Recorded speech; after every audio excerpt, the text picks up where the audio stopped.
Saudaraku yang kekasih, dalam ibadah yang benar ada berkat yang besar. Amin.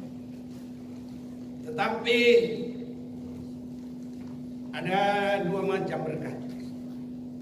Berkat untuk dunia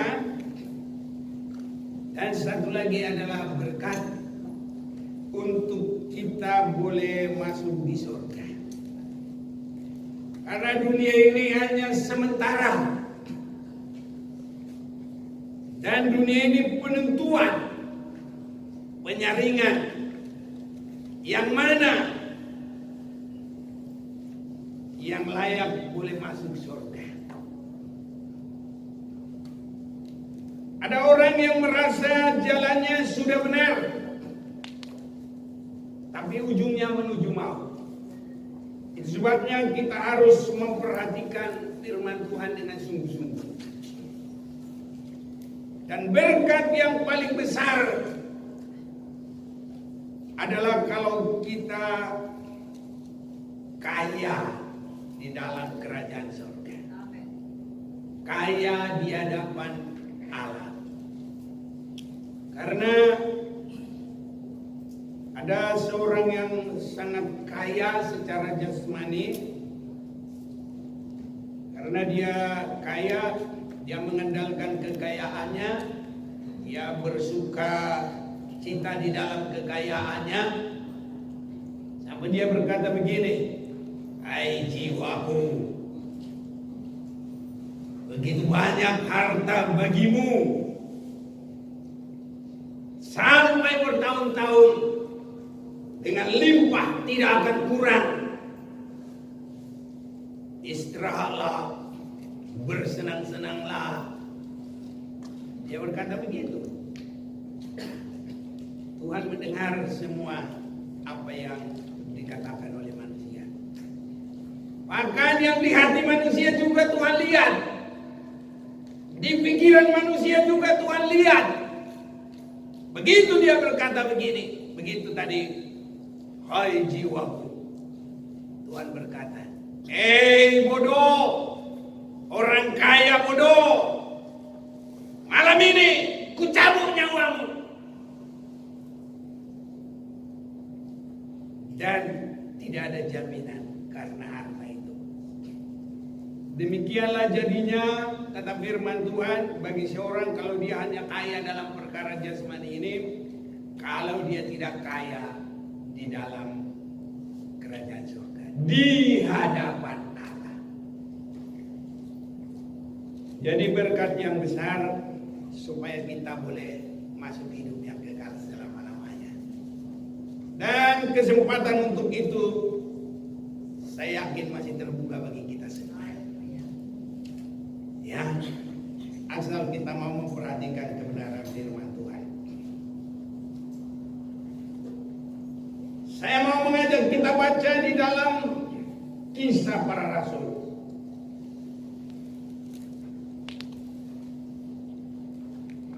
Kisah Para Rasul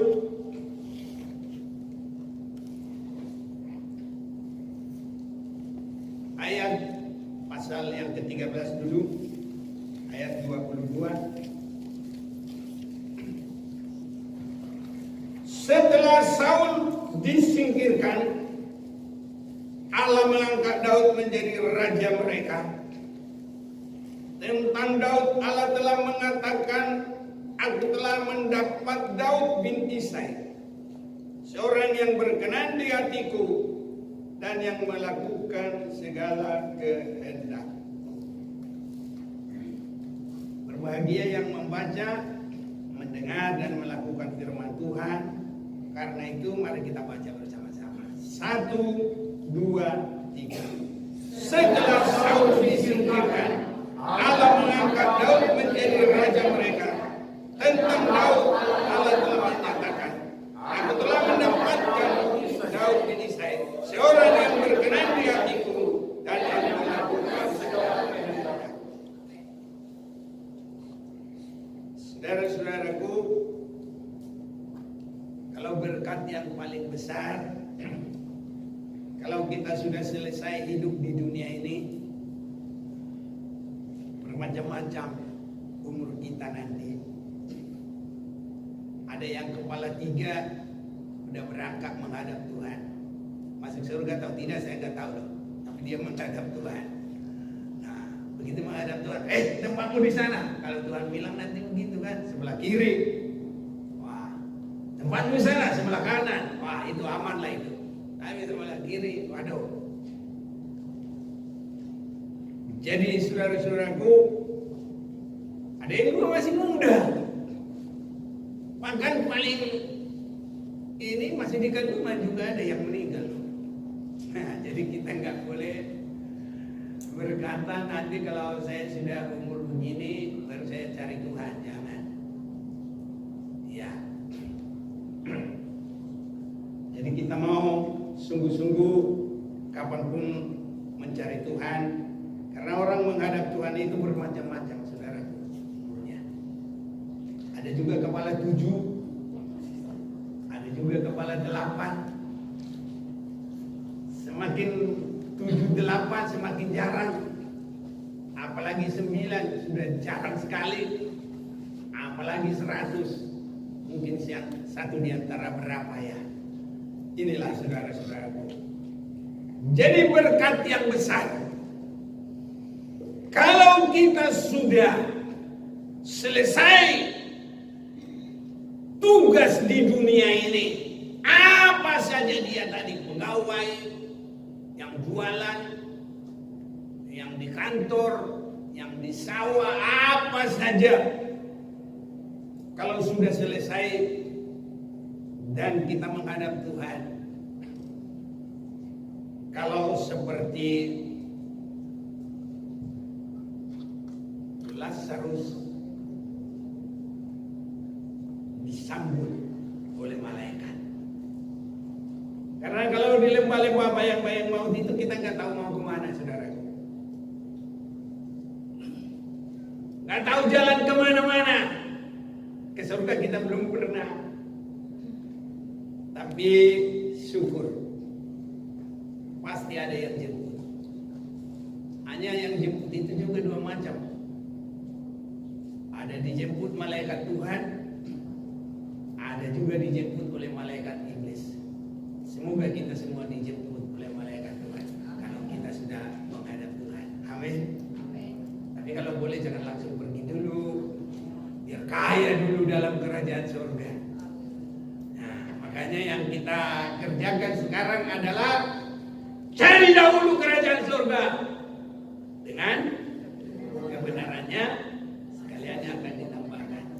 Ini saudara-saudaraku, jangan P6 pergi pagi pulang petang, penghasilan pas-pasan, katanya juga potong penghasilan tinggal sedikit. Aduh, hanya begitu-begitu saja. Nanti habis menghadap Tuhan di dunia miskin, ke surga juga nggak masuk. Kalau ini orang miskin tapi di hadapan Tuhan dia kaya, begitu dia meninggal jemput oleh malaikat Tuhan, dibawa ke pangkuan Abraham. Haleluya. Nah, ini di Lukas 16 itu ayat 22. Kemudian matilah orang miskin itu, lalu dibawa oleh malaikat-malaikat ke pangkuan Abraham. Ada dibawa, saudara-saudaraku. Orang kaya itu juga mati, lalu dikubur, dan sementara ia menderita sengsara di alam maut, ia memandang ke atas, dan dari jauh dilihatnya Abraham dan Lazarus duduk di pangkuannya. Jadi di situ dia di alam maut itu disertai dengan malaikat iblis. Itu dia mau lihat, wah aku mau ikut deh sama Lazarus. Dia di pangkuan Abraham, dipegang sama malaikat maut. Kamu temanku di sini, tidak boleh, kita sama di sini. Bagian kita di sini. Tapi kalau bagian kita di surga kekal selamanya. Itu sebabnya kita perhatikan firman Tuhan. Kesempatan ini biar kesempatan yang baik bagi kita untuk kita kaya di hadapan Tuhan. Saya mau baca satu itu dulu dalam Lukas pasal 12 ayat 21. Saya sudah selalu gampang ingatnya karena saya bikin tanda-tandanya. Lukas 12:21. Nah, 12:21. Jadi langsung saya ingat. Lukas 12:21. Demikianlah jadinya dengan orang yang mengumpulkan harta bagi dirinya sendiri, jikalau ia tidak kaya di hadapan Allah. Jadi dia kumpul harta bagi dirinya, jadi dia kaya di dunia, tapi kurang satu, dia tidak kaya di hadapan Allah. Jadi kesempatan bagi kita cari dahulu kerajaan surga, biar kita kaya di hadapan Allah. Nanti di surga itu semua orang membawa kekayaannya. Tapi bukan duit, bukan emas, bukan. Hasil ibadah kita, kita mencari kerajaan surga, menjadi kaya di hadapan Allah. Saya mau baca sedikit itu, biar kita semakin rindu, bersuka cita dalam mengikut Tuhan. Dalam Wahyu pasal 21 ayat 24, dan bangsa-bangsa akan berjalan di dalam cahayanya, dan raja-raja di bumi membawa kekayaan mereka kepadanya. Ini saudara-saudaraku, kita semua biar raja-raja di bumi ini, bukan raja ya secara dunia. Raja-raja di bumi di hadapan Allah, kita adalah pemenang, bisa mengalahkan iblis, tidak digoda oleh setan, tidak digoda oleh iblis, tidak dikalahkan oleh tarikan dunia, tidak dikalahkan oleh tarikan kesenangan dunia. Tapi kesukaan kita adalah kebenaran Allah, menjadi kaya secara rohani. Itu yang kita bawa nanti. Kalau kita mau bawa nanti, Indonesia bawa rupiah, orang Amerika bawa dolar, orang Italia bawa apa? Lira apa? Ya itulah, terserah mereka lah, nggak laku. Itu sebabnya biar kita kaya di hadapan Allah dengan ibadah yang benar, mengerti firman, dan semakin melakukannya. Itu sebabnya perjalanan kita ini bagaikan salah satu sidang jemaat di Wahyu, dituntun terus, berjalan terus. Ini saudara-saudara. Itu sebabnya kita mau setia terus mendengarkan firman Tuhan.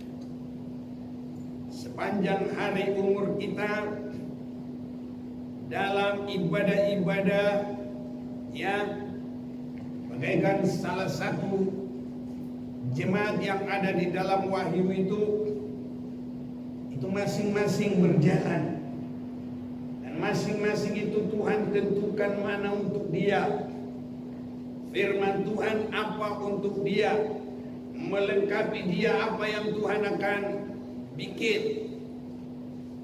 Nah, itu sebabnya kalau orang pindah sana, pindah sini, dalam kitab Wahyu 7 jemaat itu saja, walaupun itu semua jemaat yang dikehendaki Tuhan, tapi kalau pindah sini kan diatur Tuhan begini, pindah sini diatur Tuhan begini, pindah sini, akhirnya nggak tahu lagi, dia bingung sendiri.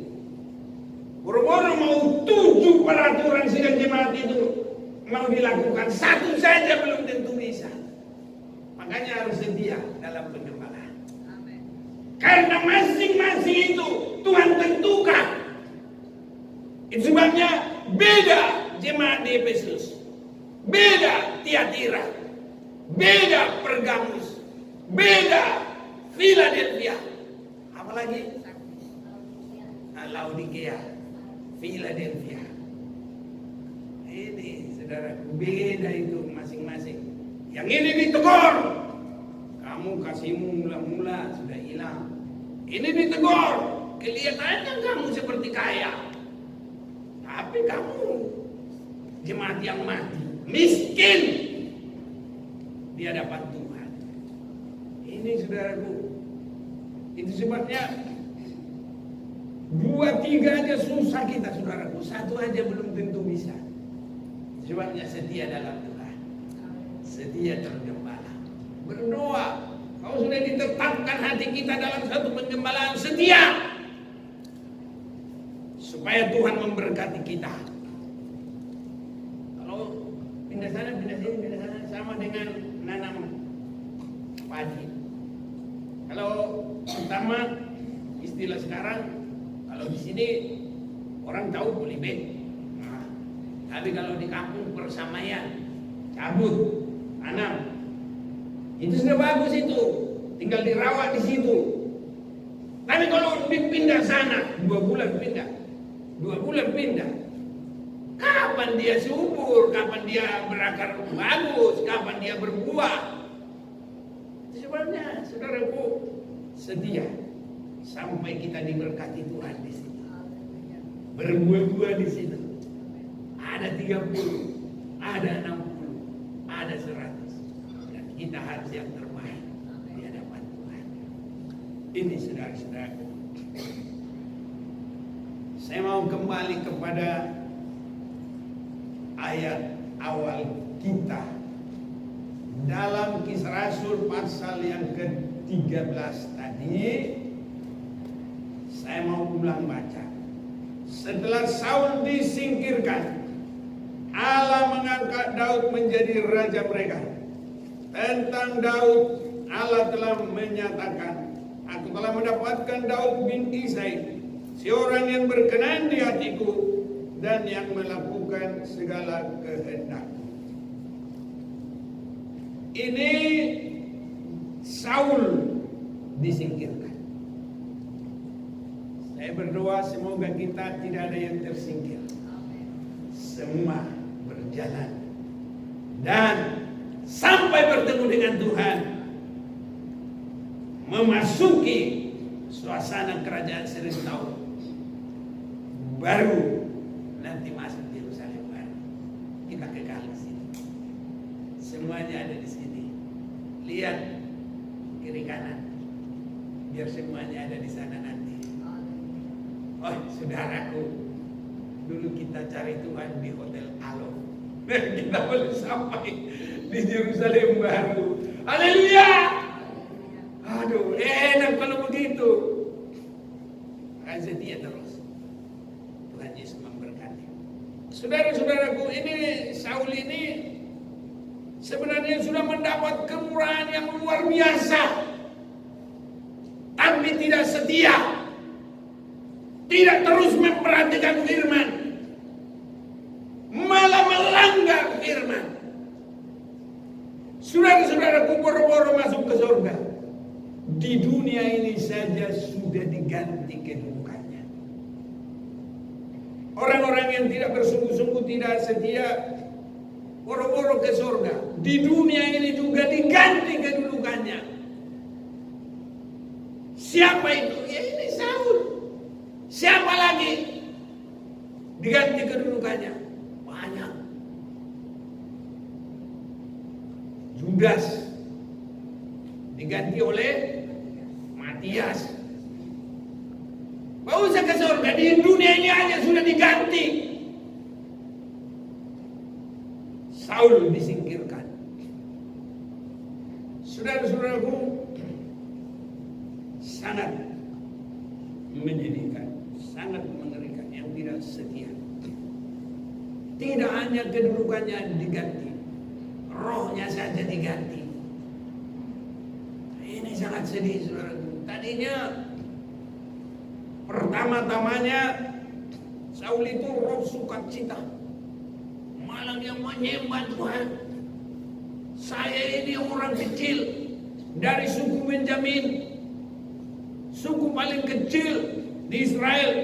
Tetapi kenapa hamba yang kecil ini engkau angkat jadi raja. Tapi tidak lama, hatinya tidak setia. Dia mulai berbuat semaunya sendiri.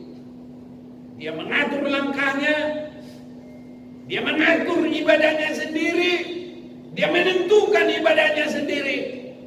Lama-lama semuanya peraturan sendiri. Ya dia dibuang oleh Tuhan. Ini saudara-saudaraku yang kekasih. Itulah kehidupan daripada Saul. Sudah mendapat kesempatan yang sangat baik. Biar hati kita selalu damai sejahtera, setia di dalam Tuhan. Dan barangkali saudaraku kita ada kehilangan sejahtera, berusahalah kembali dalam Tuhan. Kalau hati kita sungguh-sungguh berserah kepada Tuhan, saya yakin masih ada kursi buat kita, kedudukan yang Tuhan berikan. Sebab kalau sudah benar-benar diganti, saudaraku, di sini aja di dunia sudah diganti, apalagi di surga nggak ada loh kedudukan. Jadi itu sebabnya dalam 7 jemaat itu sudah Tuhan tentukan itu.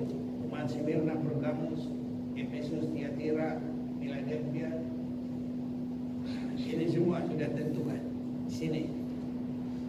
Jadi sudah ada awal bagi kita, awal hidup baru, awal fondasi yang Tuhan buat bagi kerohanian kita. Ibaratnya satu ladang. Sebab di dalam Korintus disebut kamu adalah bangunan Allah, kamu adalah ladang Allah. Di situ kita subur, di situ kita berkembang. Setia di sana. Jangan sampai seperti Saul disingkirkan. Saudara-saudaraku, Daud itu bin Isai, seorang yang berkenan di hatiku. Mengapa berkenan di hati Tuhan? Sebenarnya Daud itu banyak loh kekurangannya, tapi dia cepat sadar, cepat minta ampun, cepat memperbaiki, cepat kembali ke posisinya, melakukan kehendak Tuhan. Bukannya tidak ada kekurangannya, ada saudara-saudaraku. Sebabnya jangan kita berlama-lama. Sudah dengar firman Tuhan juga, hidupnya itu sudah sama dengan benih di pinggir jalan. Tidak bisa nunggu-nunggu. Ini sudah penghukuman loh saudara-saudaraku. Ya, kalau pepatah orang di dunia, arang habis besi tidak bisa ditempa, tidak binasa, tidak bisa dihancur. Arangnya sudah habis, mau apa lagi? Jadi kita kalau dengar firman Tuhan, jangan keras saudara-saudaraku. Inilah kelebihan Daud. Ada kekurangannya, banyak kekurangannya, tapi cepat sadar, cepat kembali ke posisinya. Apa posisinya? Yang Tuhan lihat, Daud adalah pelaku kehendak Bapa. Haleluya saudaraku. Harus ini kita semua kalau masuk surga. Bukan semua orang yang berseru-seru Tuhan, Tuhan, tapi tidak masuk surga. Tapi Tuhan bilang hanya yang melakukan kehendak Bapa, kehendak Tuhan. Mana tertulis? Ya di Alkitab sudah jelas dan di Alkitab. Tapi mari kita baca Matius pasal yang ke-7. Mulai 21. Bukan setiap orang yang berseru-seru kepada aku Tuhan, Tuhan akan masuk ke dalam kerajaan surga, melainkan dia yang melakukan kehendak Bapakku yang di surga.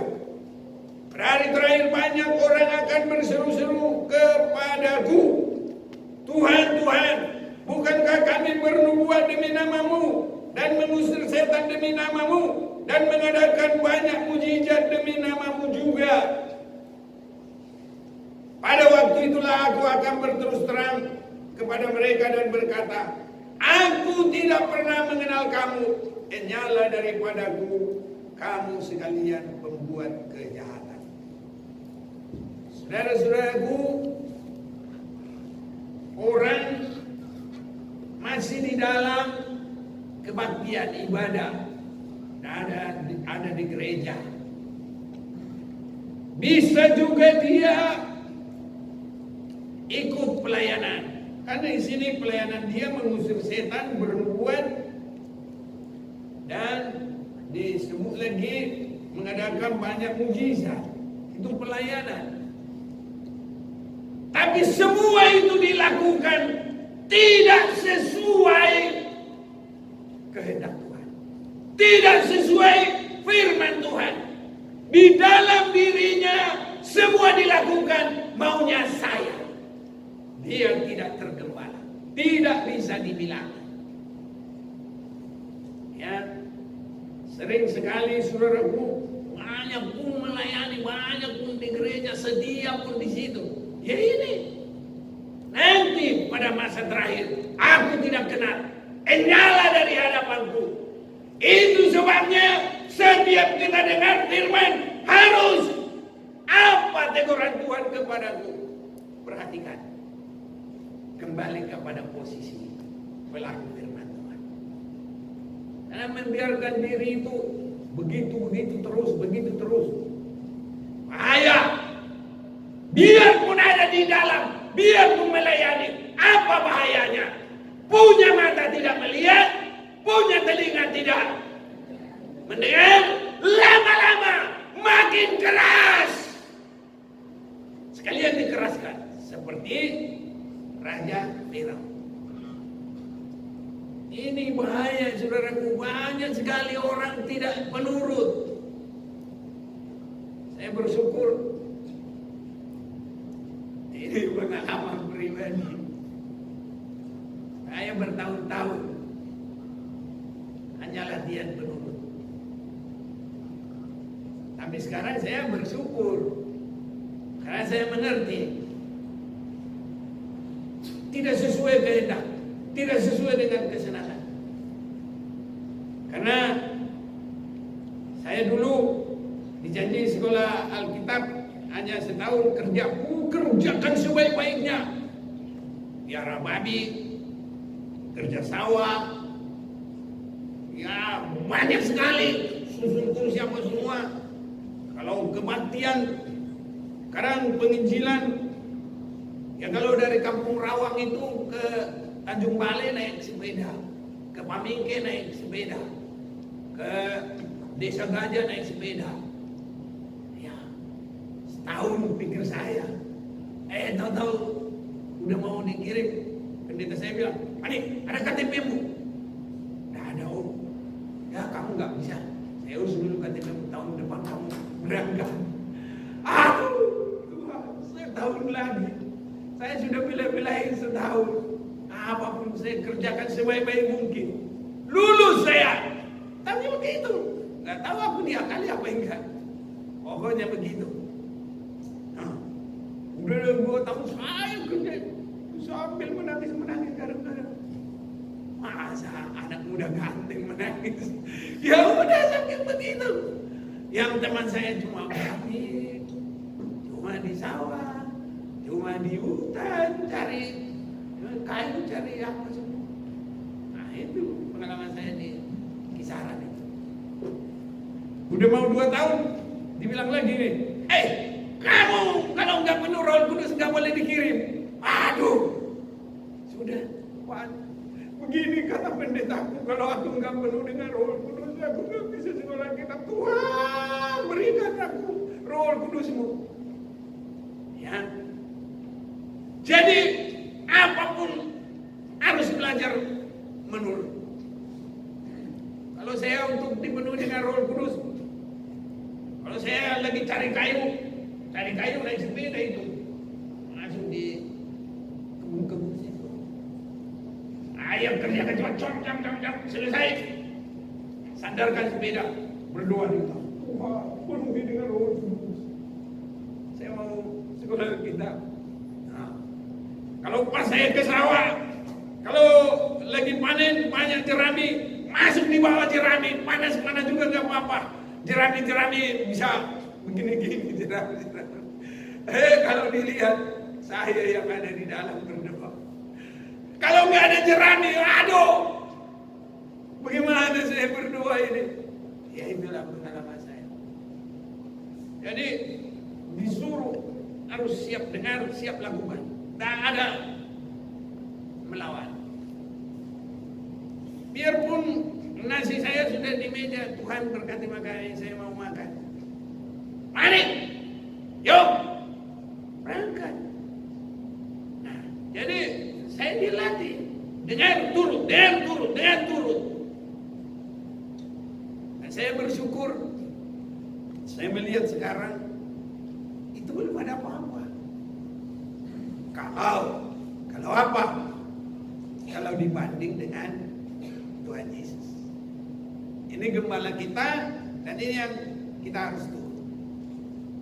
Dan sifat ini harus sampai ada pada orang yang rindu masuk surga. Yohanes pasal yang ke-6 ayat 38.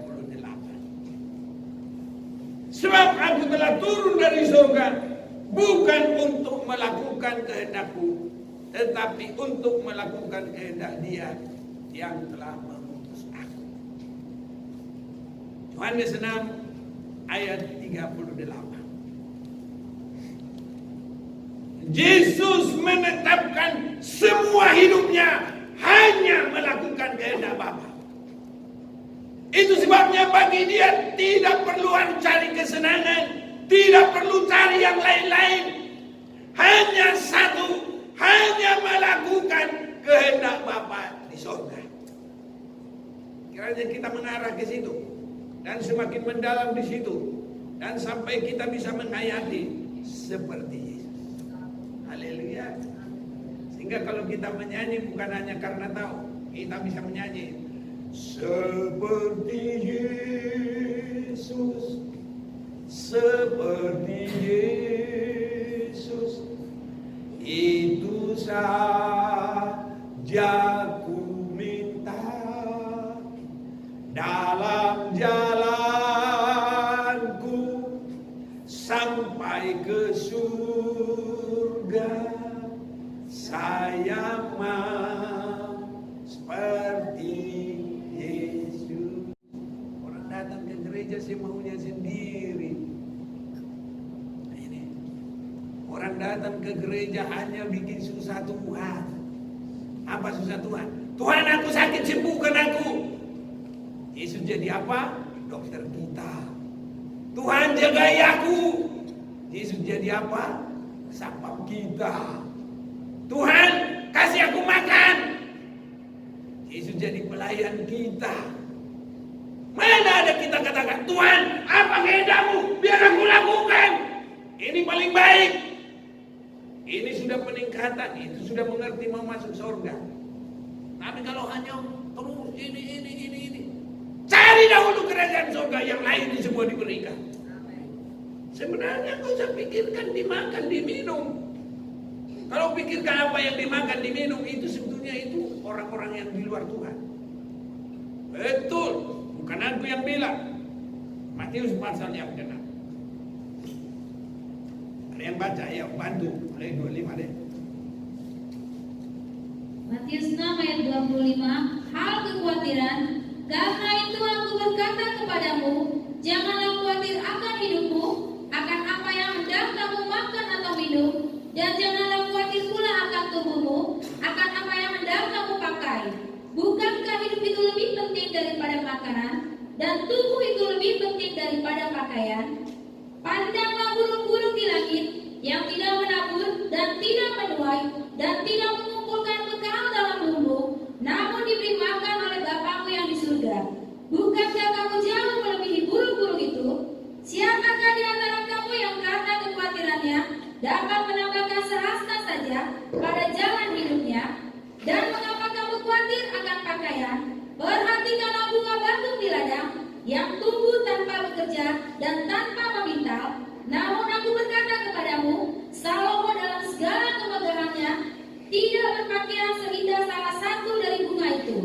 Jadi jika demikian Allah mendandani rumput di ladang yang hari ini ada dan besok dibuang ke dalam api, tidakkah Ia akan terlebih lagi mendandani kamu, hai orang yang kurang percaya? Sebab itu, janganlah kamu khawatir dan berkata, apakah yang akan kami makan? Apakah yang akan kami minum? Apakah yang akan kami pakai? Semua itu dicari bangsa-bangsa yang tidak mengenal Allah. Ya, kita mau baca bersama-sama dulu ini. Bisa? Ada di depan kan? 1, 2, 3. Semua itu dicari bangsa-bangsa yang tidak mengenal Allah. Kita sudah mengenal Allah. Amin. Jangan khawatir apa yang dimakan, diminum. Loh, kok belum ada? Lah, ibadahnya udah sejauh mana? Hanya datang apa enggak? Atau menyerah enggak menjadi penurut? Tergembala apa enggak? Keluaran 23, 25, kalau kita beribadah dengan sungguh-sungguh, Allah memberkati roti makanan, air minuman, dan menjauhkan penyakit. Jadi kita periksa dulu, ibadah kita sudah ibadah apa? Oh, datang ibadah cuma mejin, datang ibadah jor-joran, aku hebat. Dalam Tuhan tidak boleh merasa begitu, merasa penting sendiri juga nggak boleh. Bahkan apapun yang kita sudah lakukan, semua kita lakukan. Dalam Lukas 17 ayat 10, kita harus berkata, itu semuanya kemurahan Tuhan. Dan itu hanya untuk hormat kemuliaan bagi nama Tuhan. Saya ini tidak ada apa-apa. Coba dulu, benar enggak ini? Baca dulu. Lukas 17 ayat 10. Lukas 17 ayat 10. Demikian jugalah kamu, apabila kamu telah melakukan segala sesuatu yang ditugaskan kepadamu, hendaklah kamu berkata, kami adalah hamba-hamba yang tidak berguna, kami hanya melakukan apa yang harus kami lakukan. Dalam dirinya tidak ada menolak. Semua iya. Tidak ada sombong, tidak ada merasa hebat sendiri. Iya semua. Bagus. Tapi itu juga belum cukup. Harus tidak boleh bangga sedikit pun. Karena bangga sedikit pun nanti jadi apa? Lucifer. Itu yang hebat itu. Musiknya. Kalau menurut kata orang, musiknya hebat, dia main di pujian hebat, dia terus di situ. Tapi kalau yang kita boleh baca, dia sombong. Dia ingin menyamakan diri dengan yang Maha Kuasa. Artinya ingin disembah. Dan benar-benar juga di dalam Matius 4 ayat 8, Yesus dibawa ke tempat gunung yang sangat tinggi. Kalau kamu mau menyembah saya, iblis itu memang gitu, mau disembah. Yesus juga disuruh sembah dia. Hadiahnya apa? Semua perkara dunia. Betul enggak? Baca dulu deh. Aku enggak betul nanti jadi ajaran salah lagi. Matius 4 ayat 8 ya. Matius 4 ayat 8. Dan iblis membawanya pula ke atas gunung yang sangat tinggi dan memperlihatkan kepadanya semua kerajaan dunia dengan kemegahannya. Dan berkata kepadanya, semua itu akan kuberikan kepadamu jika engkau sujud menyembah aku. Ya sudah cukup. Jadi itu rentetan dari surga. Waktu dia di surga ingin menyamakan diri dengan yang Maha Kuasa. Berarti juga duduknya di situ, tatanya di situ, dia juga ingin disembah. Dan tabiatnya itu benar-benar. Waktu dia sudah dibuang ke dunia, Yesus juga sudah menjadi manusia. Dia juga bilang kepadanya, sembah saya. Dan nanti ini juga akan terjadi bagi semua tidak benar-benar mengasihi Tuhan menjadi penyembah antikris.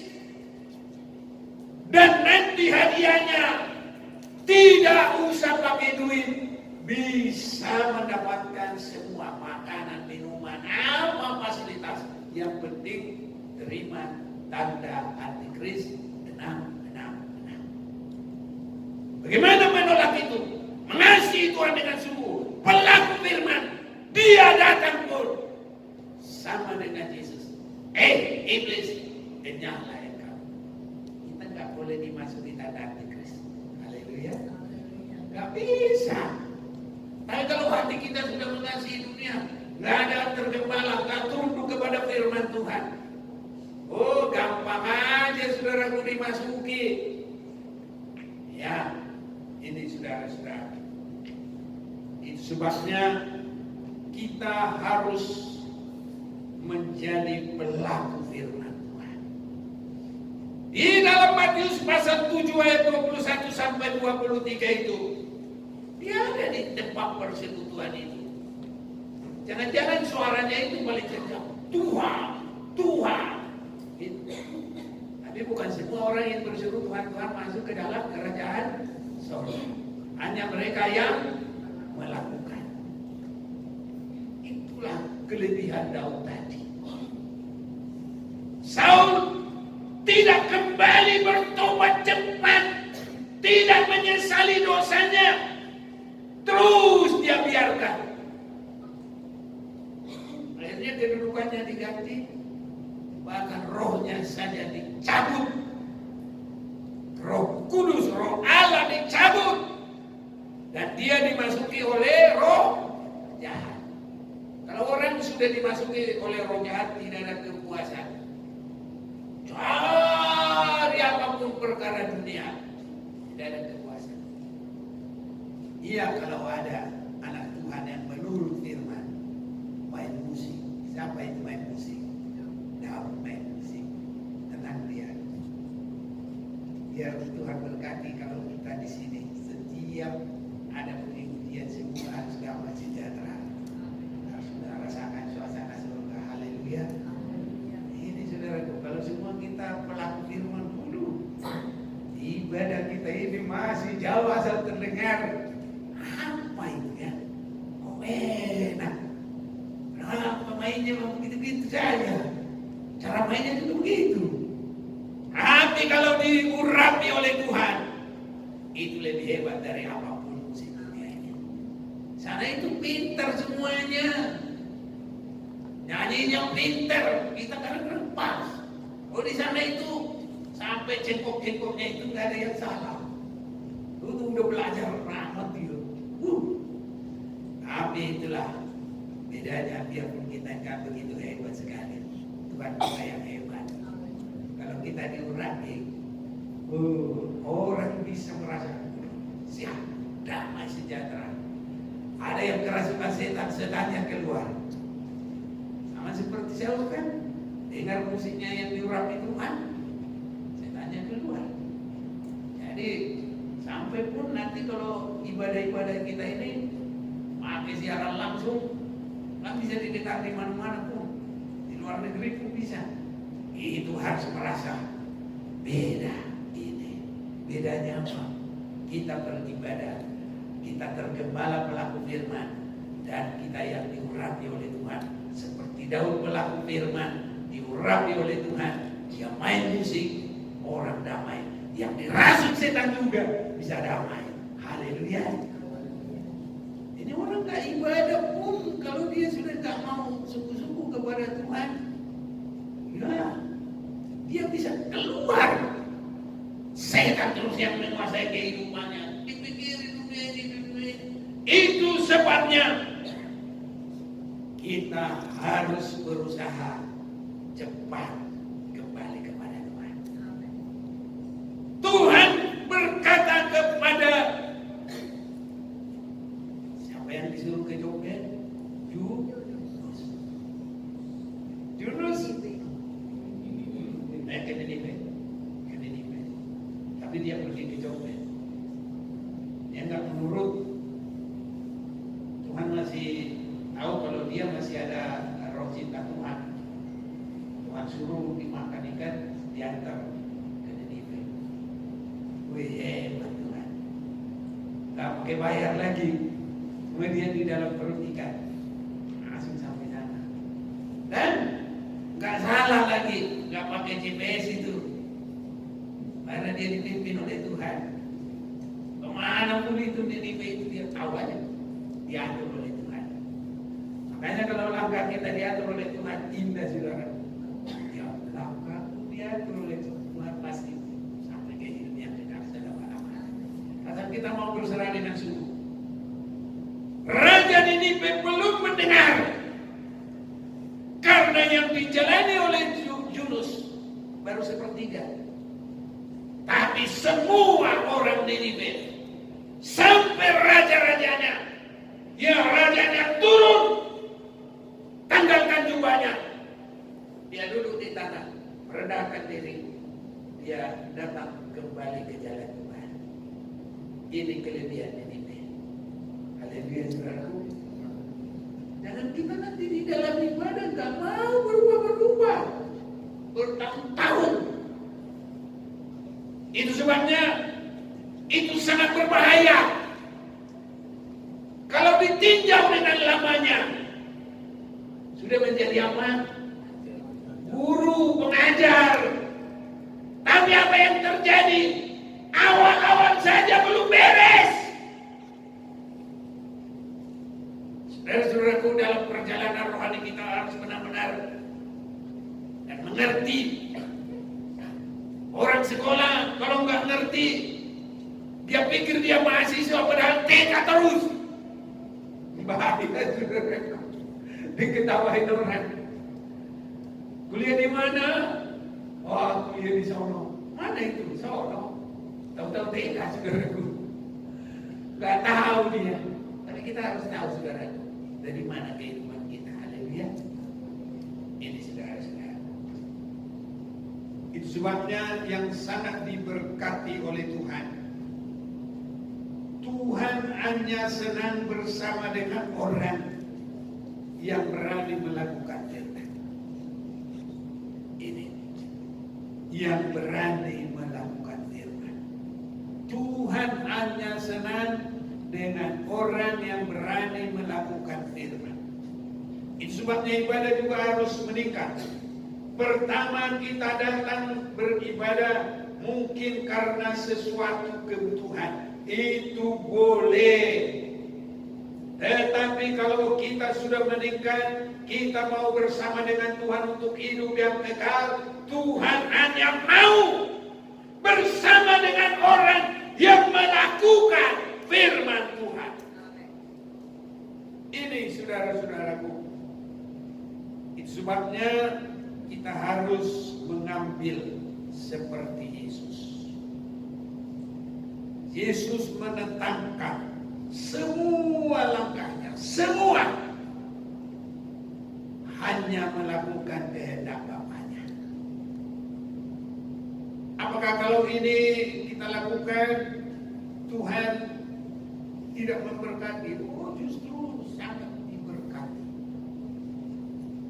Saya lihat siapa yang suka kepada firman itu sangat diberkati oleh Tuhan.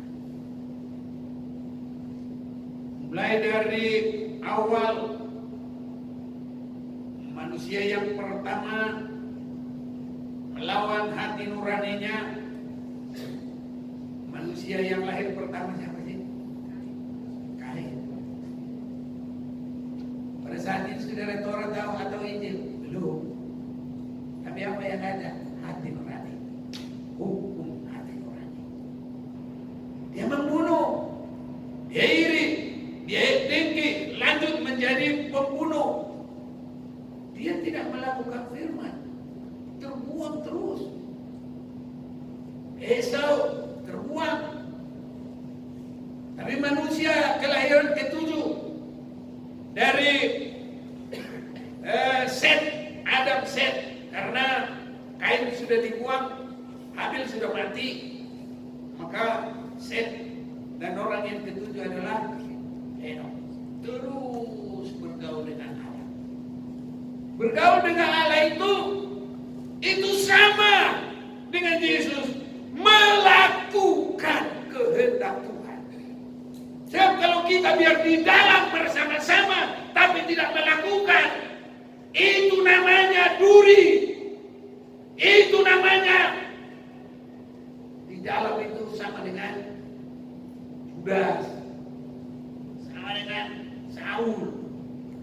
Jadi kalau Henok itu berjalan dengan Allah, dia juga sama dengan Yesus melakukan kehendak Tuhan.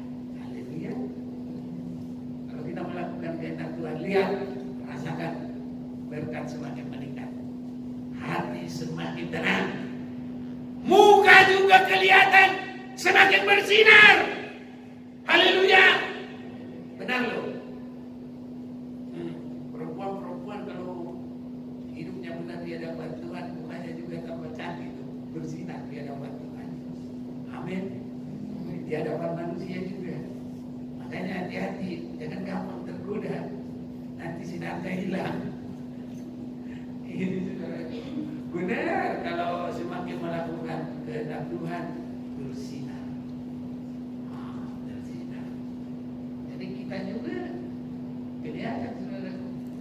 Orang yang mengasihi Tuhan, tidak mengasihi Tuhan, tidak mengasihi, itu kelihatan bersinar. Makanya kalau orang-orang bertobat, kita lihat, kalau kita umpamanya pergi ke restoran apa semua, itu berbeda-beda, saudara.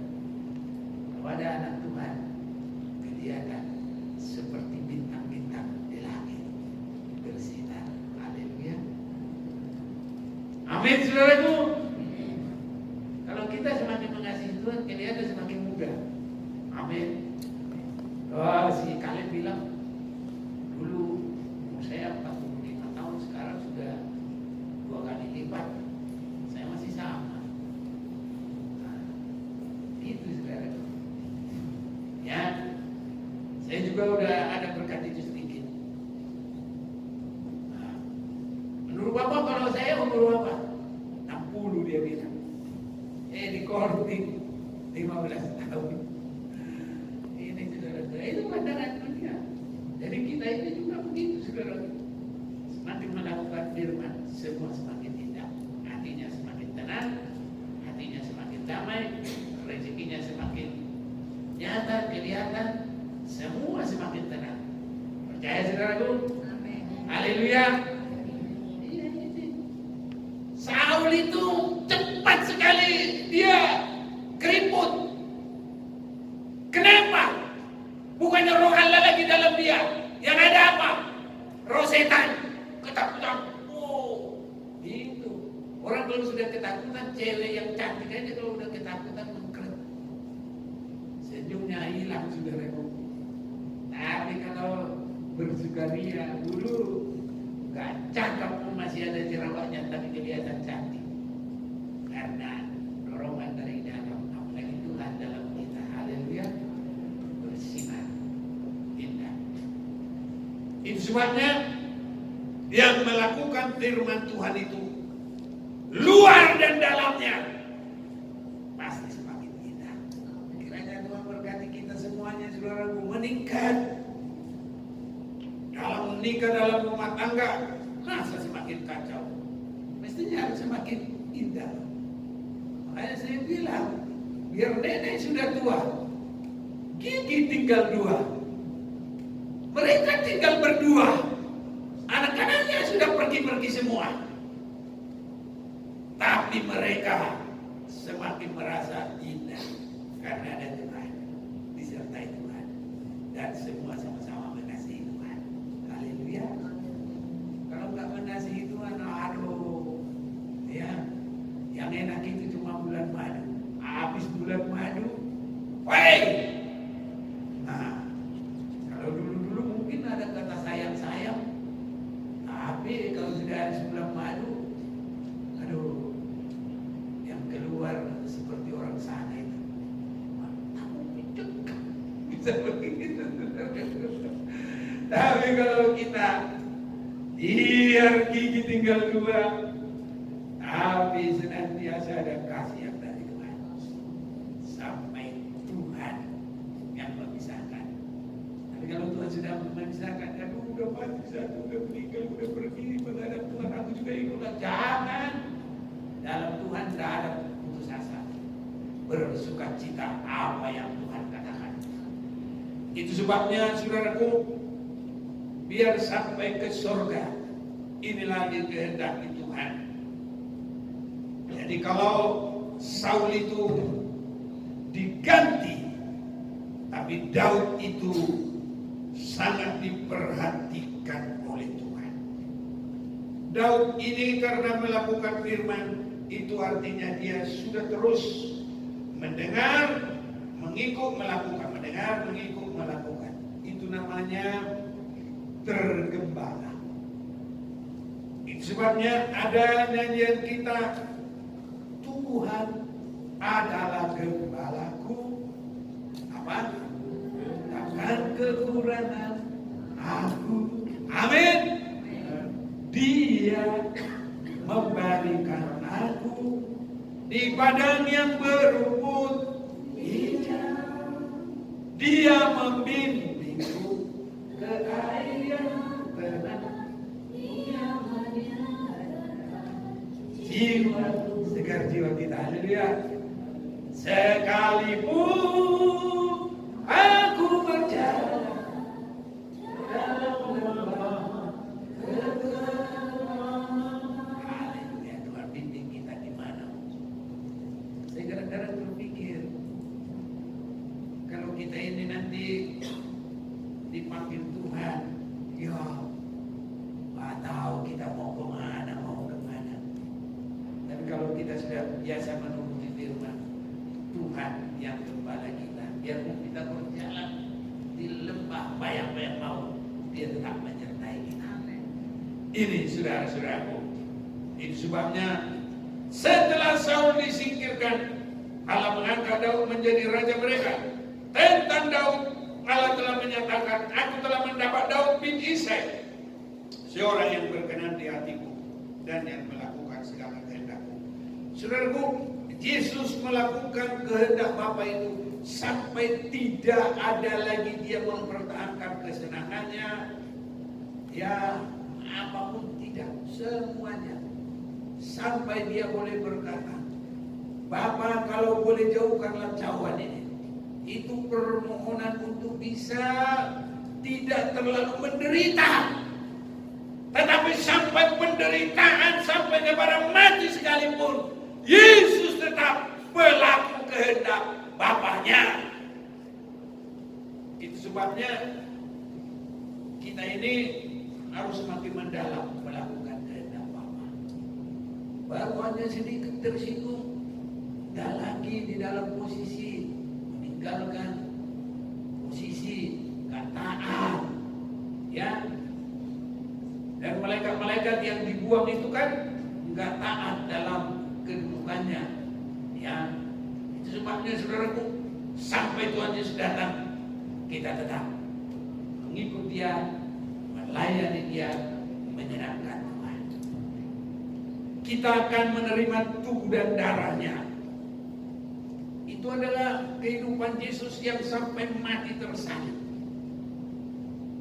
Dan kalau kita mau perjamuan kudus secara benar, kita mau menerima kehidupan Yesus dalam kehidupan kita, sehingga kita orang-orang kekasih Allah yang sangat diberkati Tuhan. Dan Tuhan menyediakan bagi kita tempat hidup yang kekal selama-lamanya. Tapi kalau kita mau menerima ini, kita mau menerima tabiat Yesus, saya mau melakukan firman Tuhan. Saya tidak mau lagi diikat oleh perkara dunia, terlebih perkara dosa. Saya tidak lagi dalam kesenangan saya, tapi Tuhanlah yang mengatur kesenangan kita. Damai sejahtera, sukacita kita, kehidupan yang diberkati oleh Tuhan, pasti Tuhan jadikan menjadi kesaksian yang heran dan luar biasa. Kalau Tuhan yang mengatur kita, semua adalah yang terbaik. Sebabnya kita mau persiapkan diri untuk berjamuan kudus. Kita mau persiapkan hidup kita menerima tubuh dan darahnya. Apapun kelemahan, kekurangan kita, kita mau datang minta ampun kepada Tuhan. Dan saat ini seperti Daud, Biarlah Tuhan temukan hati kita dalam penyerahan yang sungguh-sungguh. Dan Tuhan boleh berkata, lihat, nama kita masing-masing ada di situ untuk diberkati oleh Tuhan. Bersama dengan Tuhan diberkati sampai kepada hidup yang kekal selamanya. Saya mohon kita berdiri bersama-sama.